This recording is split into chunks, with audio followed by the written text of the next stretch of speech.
One of the first innovations in cinematic narrative was cross-cutting, which linked two simultaneous actions taking place in different locations. For example, the cowboy rides across the plain. Meanwhile, bandits are blowing up the dam. Imagine, then, the cross-cutting between two significant moments in cultural history. In late 1894 or early 1895, two male employees of the Edison Company danced together, one man's hand holding the other's elbow as their other hands moved around each other's waists. A third man played the violin as they danced. A camera recorded the action as a wax cylinder captured the sound. The Dixon experimental sound film was one of the very first movies ever shot and an early attempt to synchronize sound with motion pictures.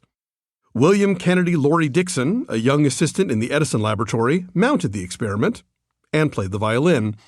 The dancers' identities are lost to history, and there's no indication that they were romantically involved. Nonetheless, one of the very first films ever shot involves two men locked in an embrace. It's an image powerful enough to bookend the landmark documentary on LGBTQ+ cinema, 1995's The Celluloid Closet. Meanwhile, across the Atlantic Ocean, 1895 was also the year when Oscar Wilde stood trial in London for gross indecency and was found guilty. The verdict, and Wilde's subsequent fall from grace and societal acceptance, underscored what was already apparent in Western society. There could be no tolerance for or acceptance of anyone who dared not to conform to Judeo-Christian norms of sexuality or gender expression.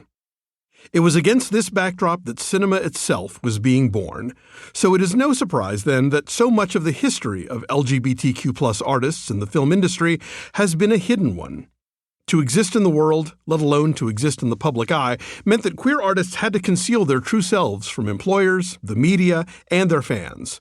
This silence often extended after death, with family members and biographers committed to erasing what was deemed a shameful secret. From the Journals of Gene Seberg, written and directed by Mark Rappaport. The major and most interesting part of film history is gossip. Who was almost in which film? Which film would have gotten made if only so-and-so had been in it? And especially, who slept with whom? Film history is a very, very long gossip column, and in the film world, everyone is just a wedding ring or a bed away, often less, from everyone else. B. Ruby Rich. If oral history is the history of those denied control of the printed record, gossip is the history of those who cannot even speak in their own first-person voice. To be fair, it is only recently that careers and lives are no longer necessarily ruined when people stand up and say, "This is who I am," or when unscrupulous journalists write, "This is who you are."